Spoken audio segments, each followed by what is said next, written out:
¿Se ve o quieren? Ya, entonces empecemos. Flores, ¿no? ¿Flores? Sí. ¿Tiene flores? Sí. Sí, díganme así. Ya, a ver, Flores. ¿Qué es una infección en general? Porque esto ya debemos saber, ¿no es cierto? Ha pasado ya semiología, clínica, etc. ¿Qué es una infección? Bueno, cuando se llama infección cuando hay presencia de microorganismos en una zona o un área.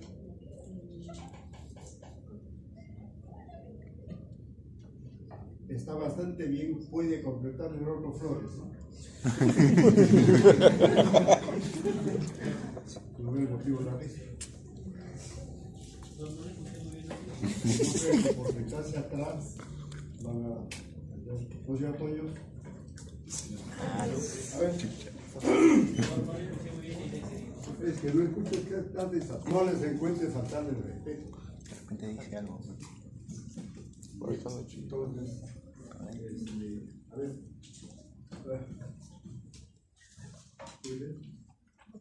Por país, ¿qué es una infección en general? Ya lo dijo bastante bien, un 80%, compañera Flores, ¿no? Completa lo que ha dicho. Un proceso en el cual, por ejemplo, una herida ingresar un organismo externo Organismos externos. o un microorganismo. Entonces sería solamente cuestión de ordenar para la definición general, ¿no? Presencia de microorganismos, ¿cierto?, en los tejidos y en el torrente sanguíneo, produciendo una reacción, esa reacción, fiebre, dolor, etcétera, etcétera, ¿no? Esa es una definición en cuanto a infección en general. ¿Bien? Entonces, y tenemos que saber qué gérmenes hay, qué microorganismos hay para darle el tratamiento respectivo. Bien, pero hoy día vamos a tratar sobre infecciones quirúrgicas. ¿De qué difiere? En que en las infecciones quirúrgicas el tratamiento complementario es la cirugía, más la cobertura antibiótica que le corresponde. Entonces ya no solamente antibiótico, ¿no? Tienes una faringitis, dicloxidina de amoxicilina y listo, ¿no? Acá no. De repente la amoxicilina o la dicloxidina, pero como complemento un tratamiento quirúrgico. Y a eso se llaman infecciones quirúrgicas. No sé si no. Sigamos. Manualmente, por favor. Entonces ya dijimos un foco infeccioso que requiere tratamiento médico. Es decir, foco infeccioso ya hablamos sobre la infección, ¿no es cierto? Y que requiere un tratamiento quirúrgico. Y como ven al lado, a veces las imágenes figuritas no están por gusto. Entonces ya estamos viendo que requiere de un tratamiento quirúrgico por más pequeño que sea. Y para ello tenemos que recordar que es asepsia, que es antisepsia, que ya lo dominan perfectamente, ¿no es cierto? Campos estériles, etcétera, etcétera, para hacer el tratamiento respectivo. Bien.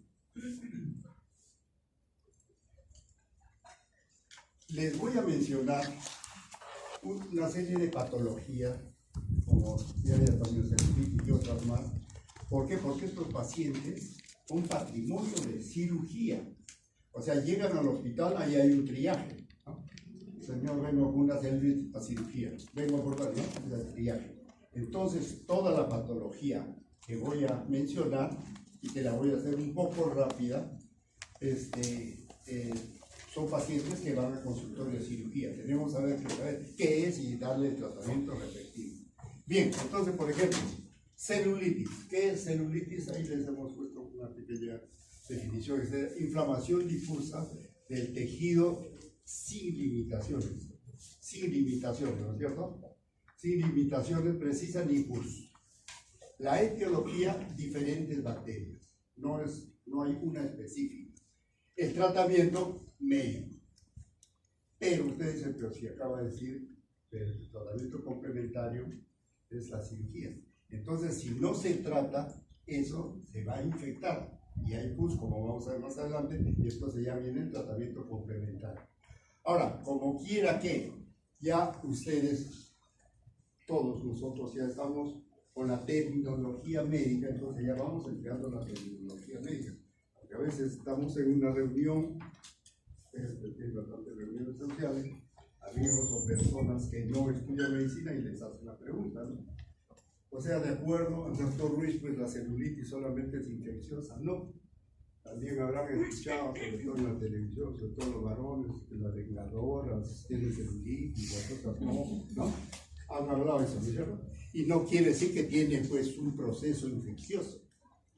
Entonces, ese tipo de celulitis, este último, se llama dermolipodistrofia.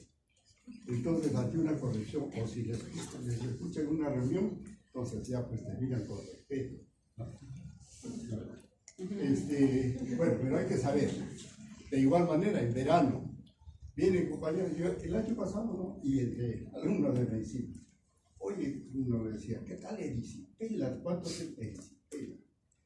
Entonces pensamos que cuando vamos a la playa y nos ponemos al sol, erisipela no es erisipela. Erisipela sí es una patología infecciosa. Entonces, ¿qué es lo que tiene? Ya pues una terminología nuestra, ¿no? Es una eritema solar.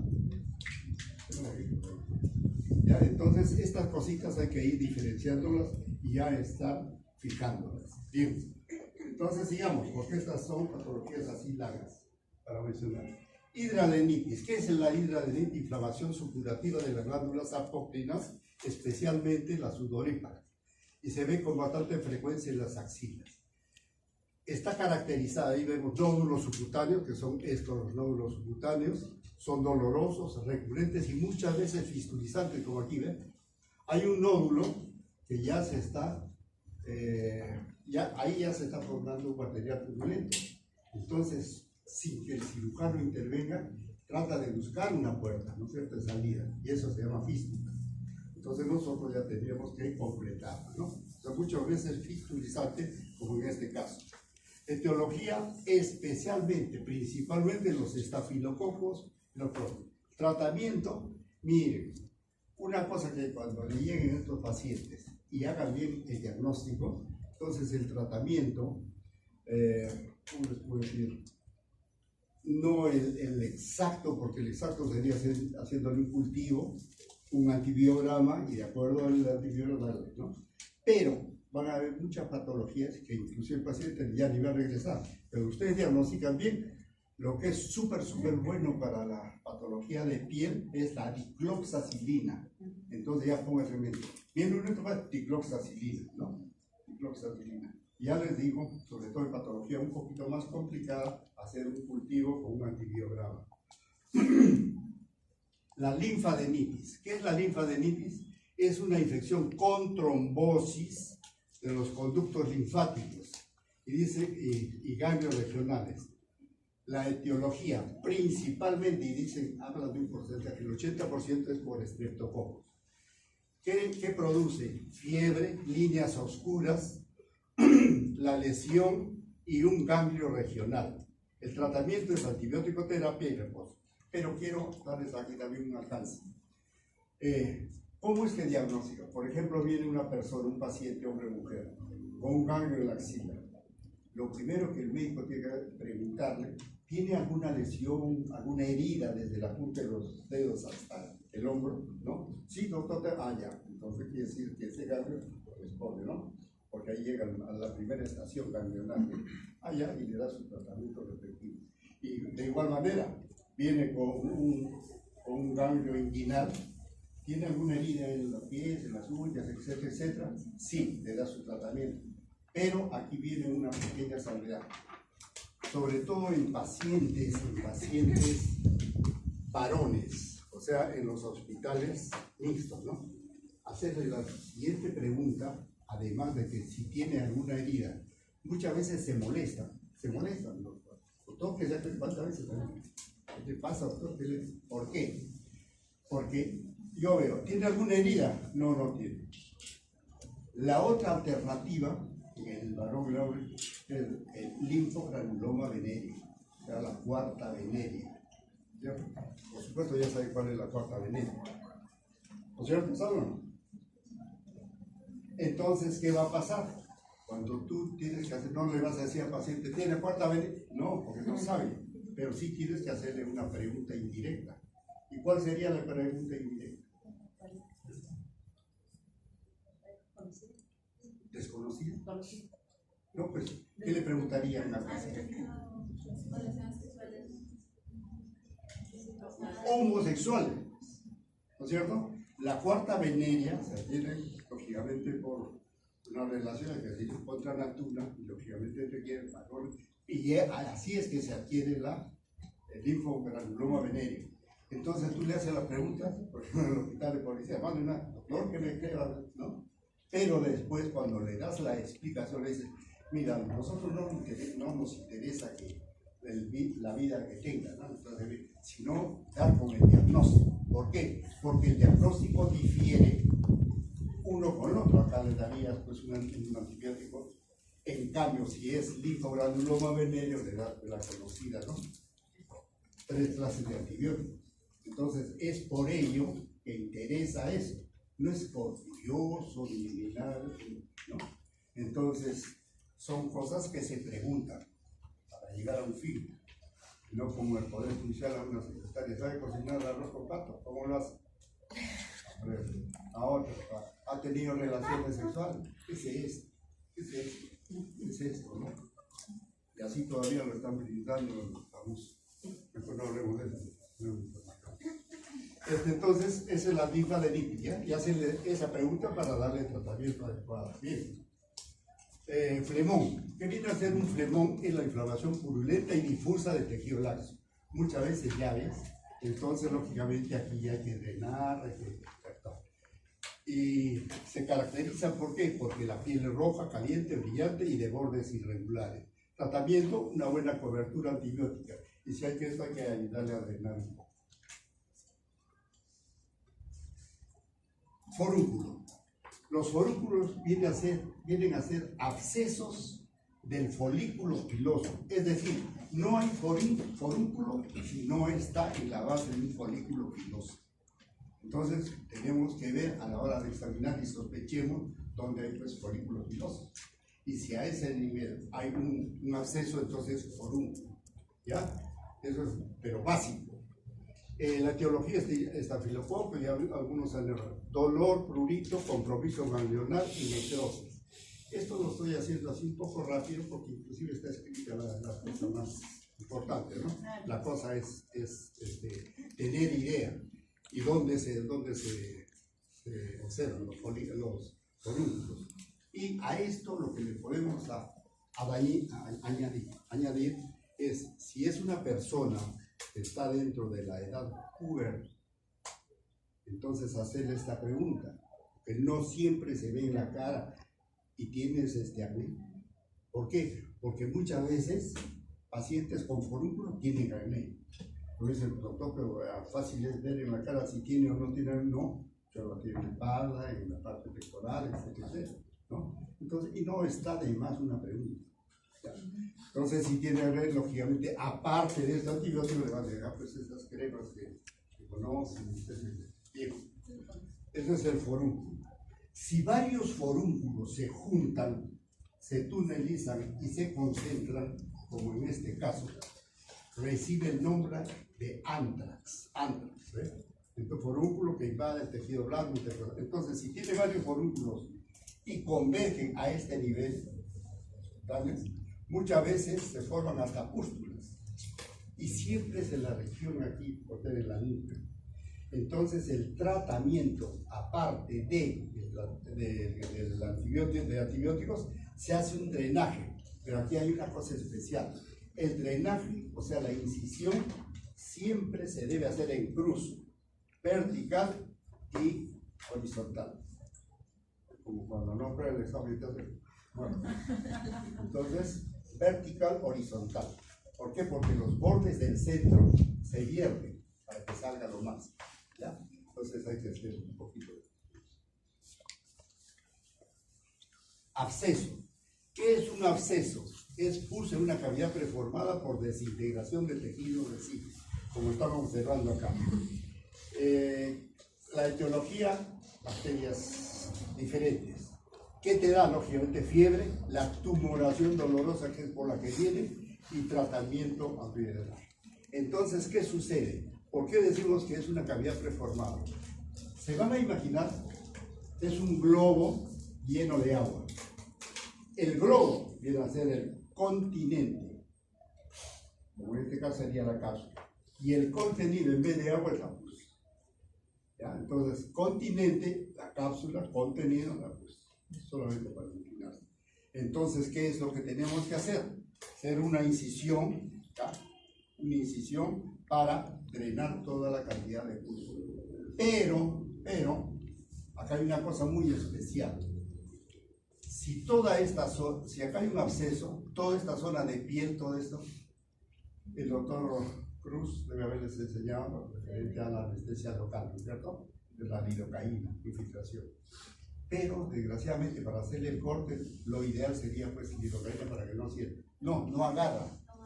No agarra la. Entonces, ¿qué nos queda? Dos alternativas. Hay unas que todo el mundo, ahora en el mundial, han visto hombres y mujeres. Cuando alguien se lesiona, viene el asistente y le echa un éter, ¿cierto? Un chisguete, éter. ¿Y por qué le calma el dolor?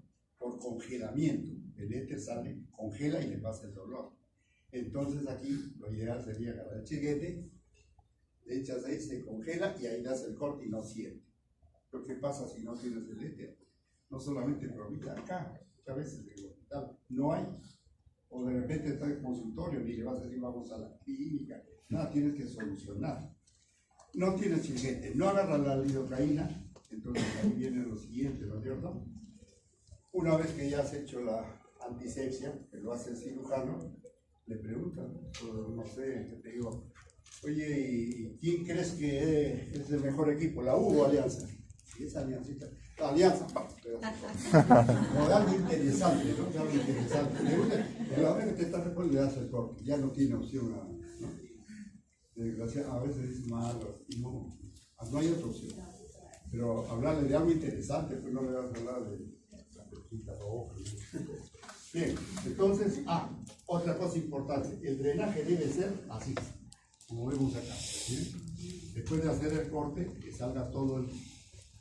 Y antes, porque muchos cirujanos, ahí nomás ya le dejan un tren rojo. No, primero hay que lavar con suero fisiológico. Una jeringa cargan y lavan con suero fisiológico, ¿ya? Y después de lavar con suero fisiológico, le dejan un dren para que drene varios días. Ahora también aquí otra cosita que vemos, al menos en mi hospital, con bastante frecuencia se ve el absceso perianal, ¿no? Entonces llegan y es bien doloroso. Agarras y drenas, se va un alivio bárbaro, ¿no? Pero al drenar y le dejas un dren y lo lavas, de repente, no todos, pero un buen porcentaje de pacientes regresan a los 3 meses, 4 meses, doctor, estoy igual. Es una recidiva.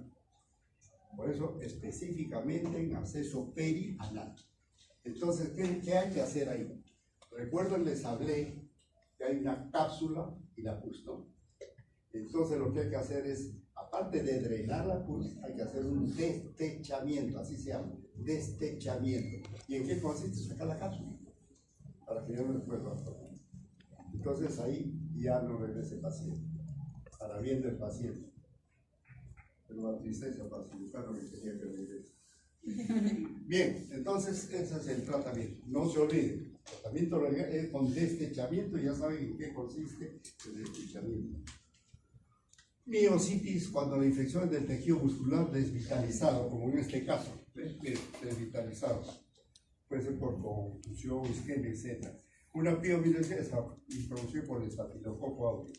Afecta generalmente los grandes músculos. Por eso pongo los glúteos, cuádriceps, etc., los grandes músculos, ¿no?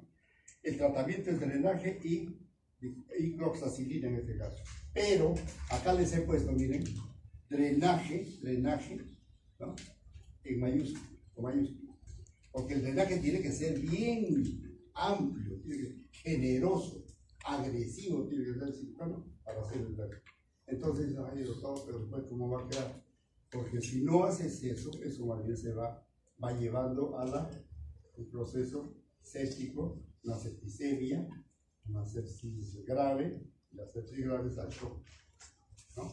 Entonces hay que hacer un drenaje. Y cuando llega, y esta es la fase más, y es la última de la patología que vamos viendo, cuando llega a la fascia, o sea, a la aponeurosis, la infección se llama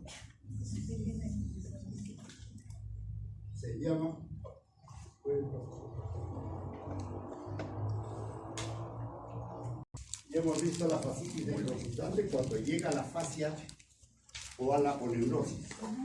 Y generalmente, no es que solamente en diabéticos, porque ahí he puesto en paréntesis, sino con mayor facilidad en los diabéticos. ¿Y por qué? ¿Por qué en los diabéticos? Perdón. ¿Quién me dice? Levante la mano. No, levante la mano. ¿Quién? La celular está baja. Ya, y además de que, ¿qué pasa con el diabético? Pues, exceso de glucosa. Y la glucosa tiene que tener un medio de cultivo para los géneros, ¿no? Está todo el medio de cultivo. Y lógicamente, como dice el sistema inmunológico, siempre tener cuidado de diabético. La localización en la aponeurosis de cualquier músculo. Tratamiento. Ya le voy dando un tip. ¿Ya hicieron ostomías? Sí. ¿Entonces? No, en la clínica no. Pues, No, diga. ¿quién sabe qué es el síndrome de Fournier? Pues, ¿cuál? No. No. Lo que se llama es una operación abdominoperineal, que es la operación de Miles o Miles, ¿no? Cuando hay un tumor que está situado en el tercio inferior del recto. Es la única colostomía definitiva, ¿no es cierto? Ese es. Pero, específicamente preguntando el síndrome de Fournier, si estoy hablando, y eso también tiene que ustedes ayudarme, ¿no? Si estamos hablando de fascitis, tiene que ver algo. Si toco el rema, tiene que haber alguna fascitis. Y viene a ser una fascitis, quería que lean, una fascitis necrotizante del periné. No, el periné, pero sí la idea, ¿no? El periné. Entonces, si tiene, es que ya les puse yo esa pregunta, ¿verdad? Escúchenme una cosita. Les decía, ¿no? Por ejemplo, varias alternativas en el tratamiento de la fascitis necrotizante. Y entonces le ponía ahí varias, y en una le ponía el síndrome de Fournier. ¿Por qué? Porque en el síndrome de Fournier, como hay una fascitis necrotizante perineal, no pueden hacer deposiciones. Entonces hay que hacerle una colostomía, es una ostomía, ¿no? Bueno, eso es adelante, para esto. Entonces el tratamiento, miren, una cirugía, como le digo, bien agresiva, dar incisiones grandes, una antibiótico terapia casi con una muestra, un cultivo de la secreción y una antibiótico terapia. Y abajo estamos poniendo un soporte hemodinámico. ¿Por qué? Porque estos ya van a la septicemia. ¿Y qué viene a ser la septicemia? Un proceso infeccioso en la que ya hay compromiso de órgano, compromiso sistémico, ¿no? Entonces ahí sí hay que hacer, pero desde el soporte hemodinámico, antibióticos, agresivos los cortes, y con él, y miren, a veces siento en la fascia, en la cara, hay que hacer esas incisiones. El doctor, qué malo, cómo le baja la cara. Si le dejas, entonces prosigue la infección, así tiene necrotizante y se generaliza y va a llegar al cuadro séptico, shock séptico. Le haces una incisión bien grande, etcétera, de acuerdo al tamaño, y ya después entra pues el cirujano plástico a reparar, pero le salvan la vida, ¿no? Eso es en cuanto a la Y por último, de esta patología que lleva es la gangrena gaseosa. Es una miositis difusa secundaria, generalmente heridas traumáticas o quirúrgicas, generalmente producido por los anaerobios. Y dentro de los anaerobios, pues yo te desperté a ver, te digo, ¿qué anaerobio? Difícil.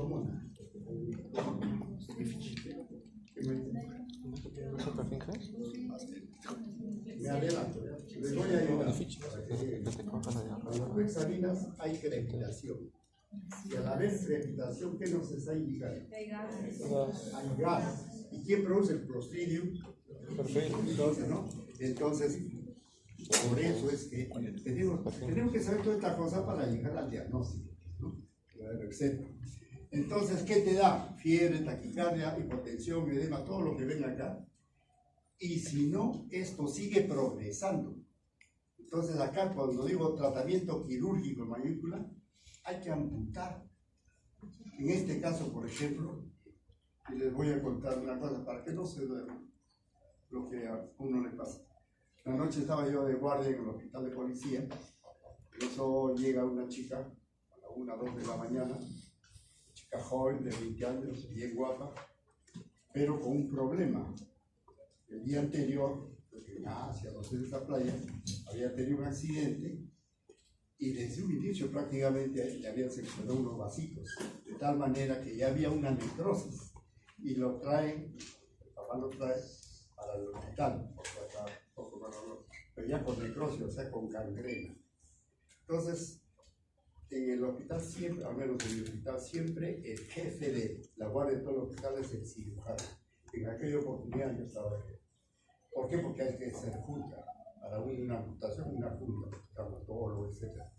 Y me llaman, pues, entonces hacemos la junta médica y llegamos a la conclusión de que debería de hacerle una amputación. Entonces, sale el traumatólogo, yo estaba ahí, entonces sale el traumatólogo y le dice, era la hija de un general. Ya sabe que su hija tiene esto y vamos a amputarle el pie. Pues sí, porque no hemos hecho una junta médica. ¿Quién es el jefe de la junta? El doctor, pues, así agresivo. Entonces le dice, doctor, ¿qué cosa me ha dicho su asistente que le van a amputar el pie a mi hija? Mire, usted le amputa y hace la demanda, ¿no? Yo a usted lo mato. Ella veía la banda, así era un general. Ahí también uno tiene que saber cómo actuar. No es el lugar muy chupado. No hay ningún problema. El tratamiento aquí o en cualquier otro lugar es este, desde la amputación. No, pero ningún problema. Usted no quiere que se le ampute. Perfecto, se la lleva, pero me firma un papel de responsabilidad, exoneración de responsabilidad. Ya. Yo lo armo, a los 20 minutos entra. Por respiro ya un poquito el tono que no yo también sí, era mayor. Y entonces sí, no, sino que dicen, no, desde el inicio le hemos dicho que requieren una amputación. Y le vuelvo a repetir, ya firmó la exoneración. No, doctor, con la mamá y con las hermanas, hemos dicho que procedan nomás. ¿Ya? Entonces, por eso tengan que saber el manejo, ¿no? O sea, no. Y tú le pones esto, y todavía le dije, entonces se va a operar, ya. Entonces su hija tiene que firmar consentimiento informado. Consentimiento informado, sabiendo, y usted también lo va a firmar, de que se le va a amputar. Ya está viendo todo eso.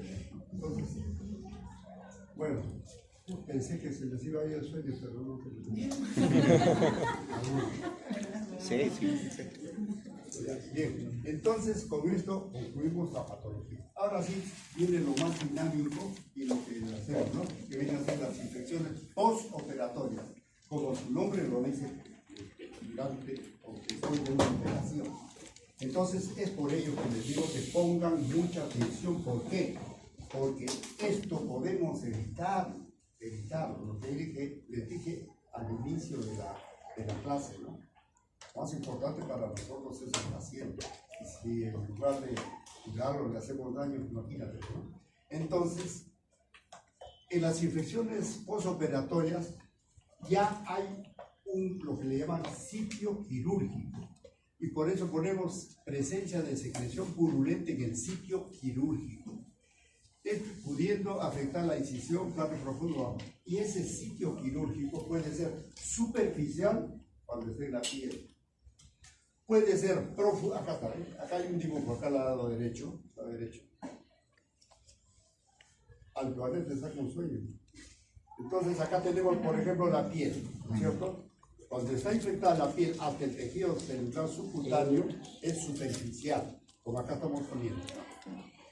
Cuando la infección ya llega hasta la poneurosis, o sea, la fascitis, y el músculo es profunda. Y cuando ya llega a la cavidad abdominal y afecta a los órganos, se llama órgano espacio. Entonces, así es el espacio, el sitio quirúrgico, ¿ya? Puede ser a nivel. Ahora, esto también nos vale para lo siguiente. Algunos alumnos en sus mesas les habían dicho que los puntos de piel pueden ser separados, como en este caso, o puede ser sujeto, o sea, contigo. Entonces yo digo que no, porque esto debe ser yo en una oportunidad. Creo que no, ¿por qué? Porque si se infecta acá, el tratamiento sacas un punto para curar ahí y después ya lo afrontas, pones una cinta de sil y solucionar. Pero si fuera su día, ¿qué pasaría? Se abre todo. Entonces, con eso nomás ya les estás dando una explicación, una justificación, porque los puntos deben ser bien. Entonces, y si es más profundo, abre el punto y llegas hasta la base, ¿no? Bien. Ahora, las infecciones inclusive las podemos prevenir, que es lo ideal. Entonces, miren, para determinar una infección postoperatoria, el jefe de todo el equipo, de la operación, es el cirujano.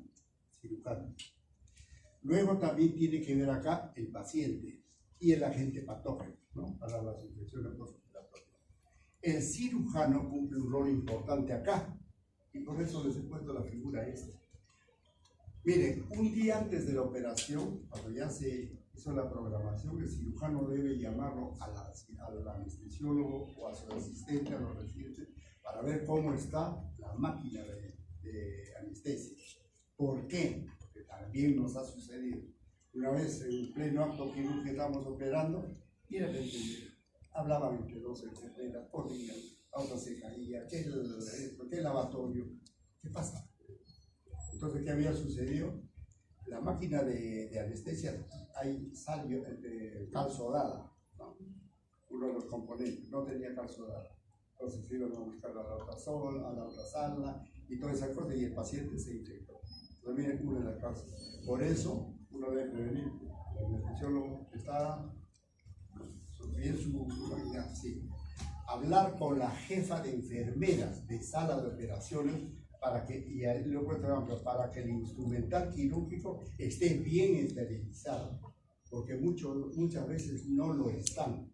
Y es más, nosotros ya, porque con el doctor Cruz hicimos hace 8 años un curso nuevo que dimos a nivel nacional sobre cirugía segura, ¿no? Con Chakilly. Entonces, ¿por qué? Hicimos inclusive una comparación con la aviación para hacer un viaje. Por ejemplo, es a Londres, tienes que ver cómo está el clima allá, cómo está el avión, cómo están los sensores, todo eso, pero poco a poco, ¿no? Entonces la cirugía segura, ¿qué cosa? Evitabas 500.000 de acuerdo al Organismo Mundial de la Salud, 1 millón de personas complicadas y 500.000 de personas fallecidas por no hacer ese chequeo. Esa realmente el año pasado, nomás acá, es abogado, creo, llegaron a un señor, le aplicaron la pierna sana, ¿no? No, ¿sabes qué no? Claro. Ya. Entonces, ¿qué sucede ahí? El cirujano se acostumbra, como, ¿qué tienda no es vacancito? Claro, ya que vaya entrando el asistente, que vaya entrando que vaya abriendo, ¿no? Y yo ya llego a la parte de abajo. Entonces empiezan así, llegan, ¿no? Y tal igual, vesícula. recién se enteran del paciente que está operando una vesícula, pero es que por lo menos ven la historia, ¿no? Porque en Chequitis también estaban lo siguiente. Antes decían, pasa, siente la cama 39 que se va a operar. Pasaban, de repente en la noche la enfermera había hecho cambio de camas, llevaban a otra. Entonces, todo eso se tiene que chequear ya ahí, ¿no? Se va a operar una amputación, sí, el nombre del paciente es tanto. El anestesiólogo tiene bien su imagen, entonces todo eso, como te digo, vamos chequeando y ahí se evita, ¿no? Entonces, de esa misma manera, a la enfermera, ¿qué hacemos desde esa vez del curso? Pero vimos por colegio médico, pero recorrimos todas las regiones con los doctores.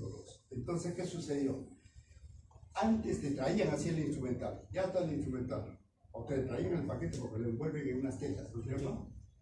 Entonces, de aquella oportunidad nosotros dijimos, aquí lo va a destapar. Así como cuando pides una etiqueta negra y me lo destapa acá. Entonces, de igual manera, esos paquetes de instrumental tienen pues una cinta que es reactiva. Si tiene color morado, todavía no es estética. Si va rojo, ya es estética. Entonces me traen acá. Yo veo que ha variado, este estética. ¿No? Entonces todo eso tienes que, bueno, tiene que conversar con la enfermera para ver que su instrumental esté y que se abra ahí. Por otra parte, mira hasta en qué tiene que estar el cirujano, hasta estar viendo alrededor. Por ejemplo, acá hay unos alumnos, no sé si son de la Richie, no sé, pero tienen que estar viendo y mira, están correctos, porque están con la mano atrás, por ejemplo, como ella no va a intervenir, pues si está con la mano adelante puede contaminar, ¿no? Entonces veo, aquí, todo eso veo, ¿no? Entonces, es decir, está en todo. Por eso el cirujano tiene que estar ya hacia. Bien, así como ve toda esta parte administrativa, vamos a llamarle, entonces, lo más importante es esta, que la técnica quirúrgica sea adecuada, que sea de acuerdo a los protocolos que hay. Porque miren, ¿y por qué les he puesto así nomás? Un resumen donde yo les pongo. ¿Por qué la técnica quirúrgica adecuada? Porque, por ejemplo, ¿por qué se produce un hematoma? Porque hay una hemostasia no cuidadosa, no adecuada. Entonces, si no he hecho yo bien la hemostasia, va a haber un hematoma. ¿Quién tiene la culpa?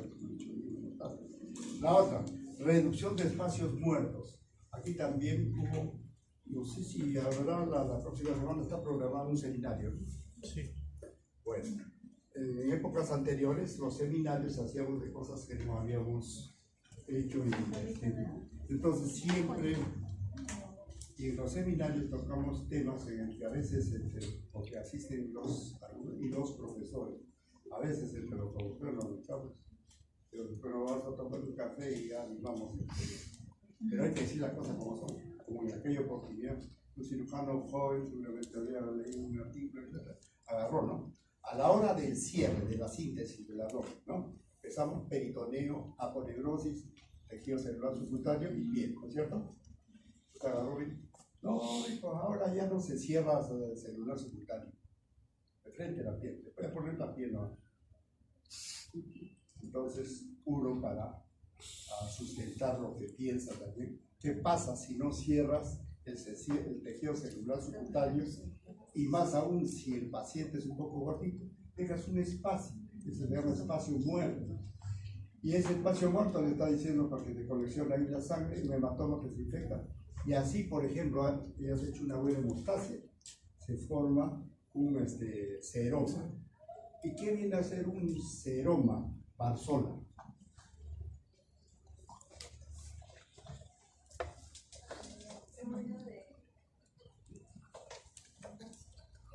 Por favor, solamente al alumno que pregunte.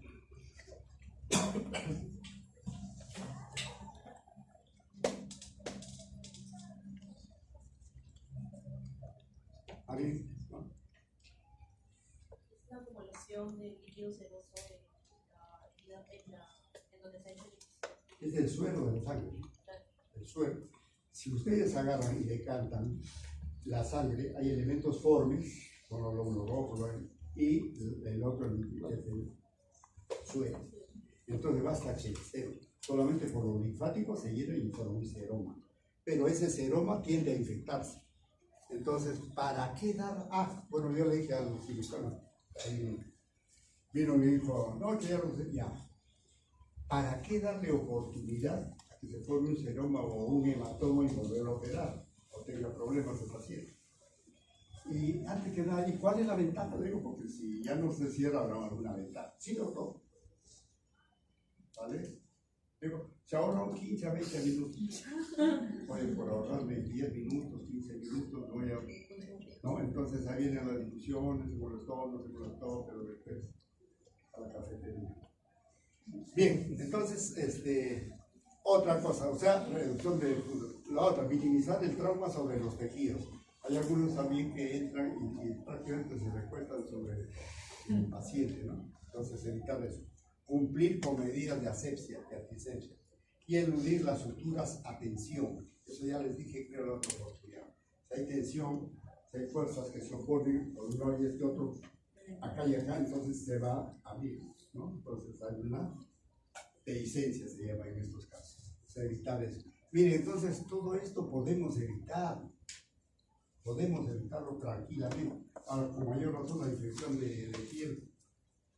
Bien, así como el cirujano tiene todas estas responsabilidades, se ve también que el paciente tiene algunos factores que son endógenos. Por ejemplo, la edad. Siempre los pacientes de edad avanzada las infecciones son más frecuentes. Ya lo dijimos en pacientes diabéticos. ¿Por qué? En obesidad también, en desnutrición también. Pero ustedes dicen, ¿y qué error ha cometido el cirujano acá? Si es gordo, sí. ¿Por qué? Porque antes de operar le pedimos una batería de exámenes. Entonces, si por ejemplo es diabético, ¿cuánto es su glucosa máxima? Hasta 110. Si tiene más, bueno, ¿sabe qué, señor o señora, etcétera? Estos días vaya donde su endocrinólogo que le regule. Entonces le dan un poquito más de cantidad de antidiabéticos y ya viene con más o menos estabilizado. O de lo contrario, miren, en sala de operaciones a todos los pacientes lo cateterizan con dextrosa al 5% en agua. Entonces estos pacientes, no, solución salina será, ¿no es cierto? Ya estás bien, de que no se le aumente más la glucosa. O de lo contrario, a un paciente hipertenso, la solución salina, como es sal, también le va a elevar. Entonces, ahí sí, dextrosa sí. O sea, todas estas cositas aparentemente no tienen importancia, pero sí tienen, sobre todo para evitar. Ahora, si es obesidad, baje de peso, coma un poquito menos, ¿no?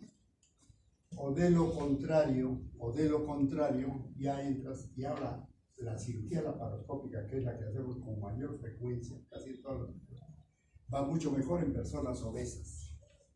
¿Por qué? Porque antes teníamos que hacer tremenda incisión y había, bueno, ahora no, como las pinzas son largas, a medio, todo como han visto, entonces mayormente ha bajado. Y por último, la desnutrición, ¿no? Porque la desnutrición también en los exámenes auxiliares pediremos y veremos que en pacientes con hipoproteinemia, especialmente la hipoalbuminemia, ¿y cuáles son los valores de la albuminemia? ¿Cuál es su nombre?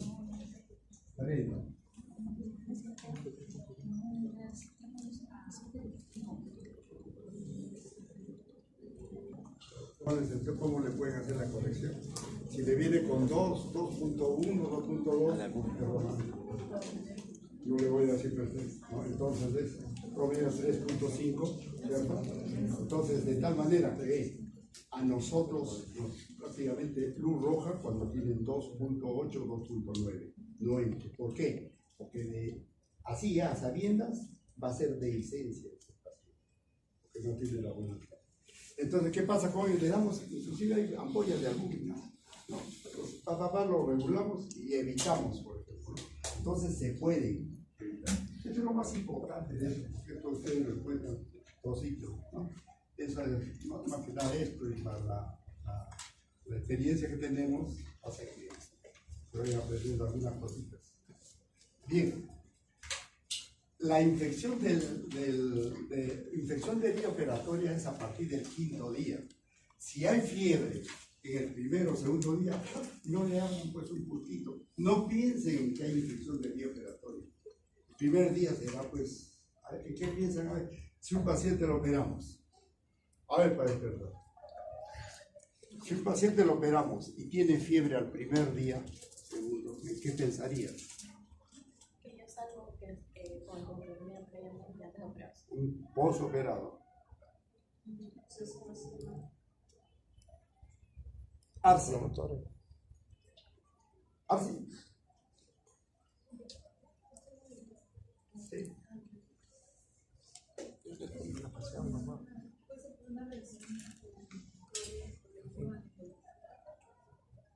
Más. ¿Quién complementa? Por eso tienen que saber esto, es muy importante. Inclusive cuando hemos hablado de apendicectomía, ¿no? ¿Cuándo hay fiebre? Cuando hay hematoma al primer día. Segundo día, dehiscencia del riñón apendicular, etc. Pero en estos casos, cuando es el primer día, en primer lugar hay que pensar, ¿qué ha recibido el paciente? Anestesia, ¿no es cierto? Entonces, al intubarlo no ha recibido la suficiente. Entonces, lo primero que tienes que descartar es la atelectasia.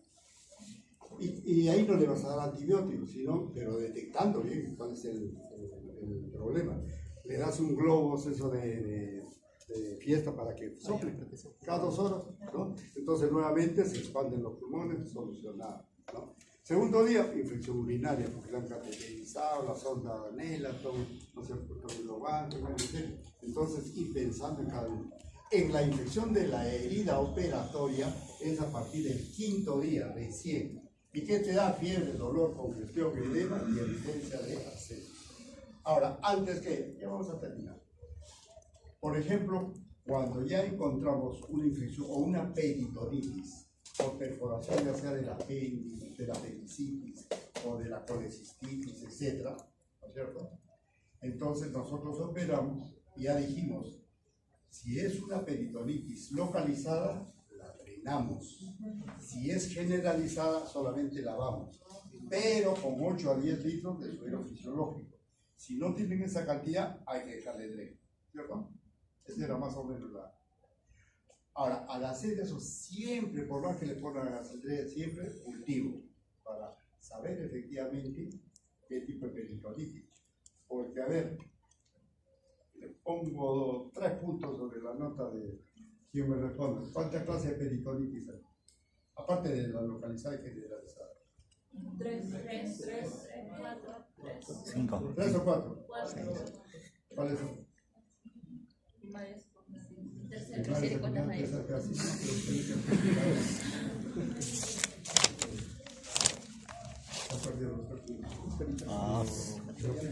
La primaria cuando perforía hematógeno. No ha habido perforación de ninguna víscera. Y así la secundaria cuando, y así cada uno. Hay otra que cuando se apertura, por ejemplo, de parte del tracto digestivo, ¿no es cierto? Bueno, eso ya lo van a repasar después. Y después el manejo, ya lo saben. El tren al segundo día de la operación, vean, si está drenando lo dejo. ¿Por qué? Porque está cumpliendo su función. ¿Cuándo lo retiro? Cuando deje de función, de drenar. Entonces el tren que no drena, la retiro. Pero, en el primer día postoperatorio, miren, pongo el tren. Esta parte es la externa, no la que vemos. Esta parte es la interna. Muchas veces en la parte interna, donde está saliendo el tren, se sella. Entonces, a pesar de que hay pulso de sangre y no drena. Entonces, no por el hecho que no drena, lo vas a sacar. Entonces, recién a las 24 horas, si no drena, si drena, lo dejas. Si no drena, lo movilizas, no lo sacas. Le das una movidita, como con la idea de despegar, ¿no? Entonces, vas al segundo día. Si está drenado, a que bien la despegada. Si no drena, ahí sí lo retiro. Al segundo día. Eso también es muy importante.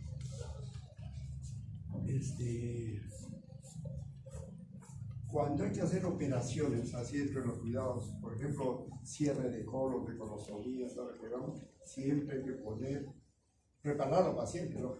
2 días de empezando la dieta. Antes era puro enema, pero era molestoso para el paciente. Ahora se hace la gastroclisis, que consiste en dar 50 centímetros de agua pertónica cada hora. Y eso te limpia, pero completamente hasta el colon, te deja limpio, ¿no? Dieta, lo que acabo de decirles, y un antibiótico, una hora antes, un antibiótico profiláctico, ¿no? Entonces así evitamos las infecciones. ¿Qué otra cosa importante de infecciones? Bueno, ya les he dicho, pues, más o menos. Pero además lo que yo les digo y trato de hacer es un resumen. De acuerdo al tiempo, por ejemplo, ya está tocando a 4 por el doctor. Me dijo que, ¿no? Que va a hablar sobre apendicitis. Shock.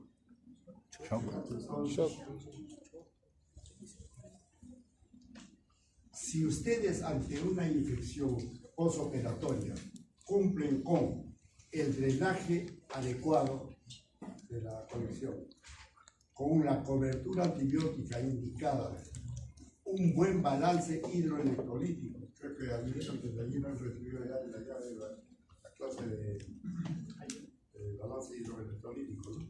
Sí, deben de estar así, ¿o no? Así como. Hoyos. Capitán. Porque ayer hasta todo fue construcción ayer. Por ejemplo, un paciente de 70 años, ¿qué cantidad de agua le pones? Vas a ponerle, porque muchas veces se escuchan las primeras, ponle 1 litro, 2 litros, 3 litros de suero biológico o de cosas al 5%. A ver, empecemos con el agua. ¿Qué cantidad? Decirle eso. Hoy. ¿Cuánto peso? Ponemos 2 litros, 3 litros o 4 litros para asegurarnos. Chaca. Entonces es de acuerdo al peso del paciente y es de 35 a 40 centímetros cúbicos por kilo de peso. Y en el 70, 7 por 4, 20, 2.800. Entonces agua, 2.800 para que no los sobrehidrate, porque sobrehidrata y sobre todo a personas adultas puede producir un edema agudo de pulmón, ¿sí, no? Entonces hay que ver. Y aparte del agua tenemos que reponer electrolitos, ¿verdad? ¿Y cuál es el valor normal del sodio? ¿Cuánto? 135. ¿Del potasio? 4.5. Solamente al alumno que pregunta. 3.5. ¿Estás conmigo o no estás de acuerdo? ¿Cuál es tu nombre? A ver, ¿estás de acuerdo o no? Entonces hay que saber eso, porque la reposición vamos a hacer, y ya métanse a ver porque escucharán en las áreas de hospitalización que el médico, ¿no? 2 litros de cosa, un hipersodio, un calio, ¿no? Entonces, pero vamos a ver qué cantidad, porque también una hiperpotasemia nos puede llevar a un paro cardíaco, ¿no? Entonces, calcular. Entonces, para ello, el sodio, ¿qué cantidad por kilo de peso sería? 2. No, es que saben que a veces, sí, es que, ¿por qué les digo? Porque a veces dicen, por ejemplo, potasio de 1 a 2, pero tú agarras y dices 1. El otro dicen también. Ahora, por ejemplo, en los textos hablan de 35 centímetros, ¿no? Desde 35 a 40, o sea, hay esa pequeña variación. ¿Y para qué? Para que se recuerde, ¿no? Entonces, por ejemplo, 2 mili equivalentes de sodio. Paciente 70 kilos, 70 por 2, 140. Y justamente las ampollas vienen con 68 miligramos, entonces con 2 ampollas. Ni mucho ni poco, ¿no es cierto? O el calio, que es el potasio, ahí sí, 1. 70 kilos, 70 mili equivalentes.